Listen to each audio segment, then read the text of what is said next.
Alors Zora, comment va Zora? OK. Zora a eu une belle montée de prix en octobre. Il a pas souffert ou quasiment de la chute du 10 octobre et des jours suivants. Il s'agit des créateurs, hein. On récompense les créateurs. Là, j'ai regardé les points forts et les points faibles et je voulais vous montrer le deep dive de Token Metrics qui est super intéressant. Donc pour Zora, attends, voilà. Donc c'est un layer 2 sur Optimism, sur la OP Stack, hein.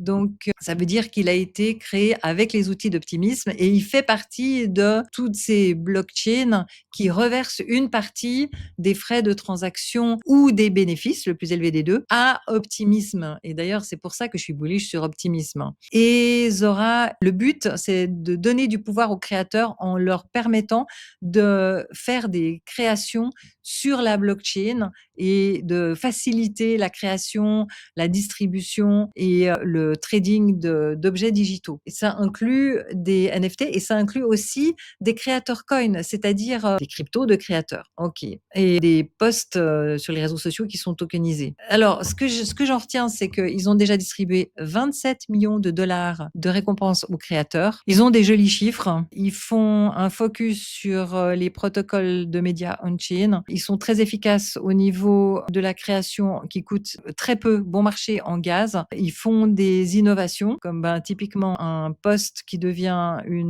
qui est monnayable. Alors, il y a des sentiments mitigés sur Twitter au sujet de cette crypto. Le sentiment est bullish sur l'adoption de la plateforme et les outils des créateurs, mais plutôt négatif au sujet du token lui-même à cause de la mauvaise exécution de l'airdrop, à cause d'une grosse allocation aux VC, donc les tout premiers investisseurs qui ont beaucoup de tokens, et le peu d'utilité en dehors du statut meme coin rigolo. Voilà. Par contre, ils ont des forces. Les forces, c'est une équipe solide avec une grosse expertise crypto. Ils ont 60 millions de dollars de financement de la part d'investisseurs prestigieux, entre autres de Coinbase. Ils ont des métriques de traction qui sont en croissance. Ils ont créé plus d'1,5 million de coins et ils ont plus de 2,8 millions de traders. Et puis au niveau des risques, la volatilité, la compétition et le fait que le narratif des creator coins est en train de se calmer. Voilà.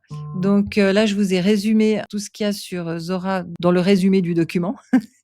Après, le document, il est bien, bien grand, très intéressant. Là, il y a un tableau qui est intéressant, c'est de comparer les assets digitaux et les assets physiques.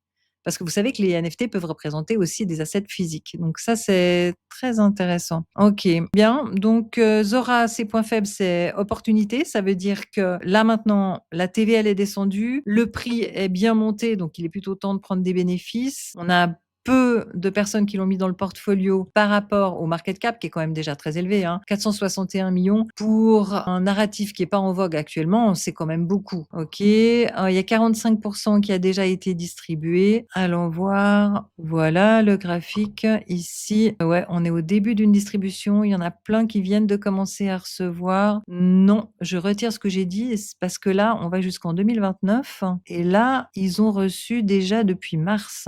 Mais là, maintenant, il y a quand même pas mal de unlock. On est quand même au début d'une grande montée, hein. Et les violets augmentent vite. Ça, c'est trésorerie, c'est pas inquiétant. Mais par contre, la team en bleu clair ici, ça, c'est des mains faibles qui vendent. Et puis en gris, les investisseurs, ça aussi, c'est des risques de vente. OK. Donc, voilà. Ça, c'était mes commentaires sur Zora. Est-ce que j'en achèterais maintenant? Non. Si j'en avais et que je faisais du trading, je mettrais peut-être un petit stop loss là pour profiter de la montée sur une partie des tokens. Mais le concept est bon. Les investisseurs sont bons. Est-ce qu'on a d'Apradar? Oui, on a d'Apradar. OK. D'Apradar est en croissance. Oui, ils ont dû sortir un truc intéressant. C'est pour ça qu'ils sont sur... Donc là, si je me mets sur 30 jours, sur un an, regardons ça. Oups, là, il n'y a rien de vraiment intéressant. Sur 3 mois, sur 30 jours. OK, on vient d'avoir une petite augmentation, surtout le 15 et le 17 octobre. Le nombre de wallets uniques est bien monté. OK. Donc, ils ont dû sortir une fonctionnalité ou faire un concours ou quelque chose comme ça. Mais j'aime bien l'idée, hein, j'aime bien l'idée de récompenser les créateurs parce que vous et moi, on est tous créateurs quelque part. On a tous cette compétence si on veut. OK, top 100 trader rewards et live. D'accord, donc il y avait sûrement un concours avec des récompenses. OK, donc c'est pour ça que ça a monté et c'est pour ça qu'il est dans trending. Mais comme c'est un narratif qui est pas en vogue actuellement, moi, j'aurais pas envie d'en acheter maintenant.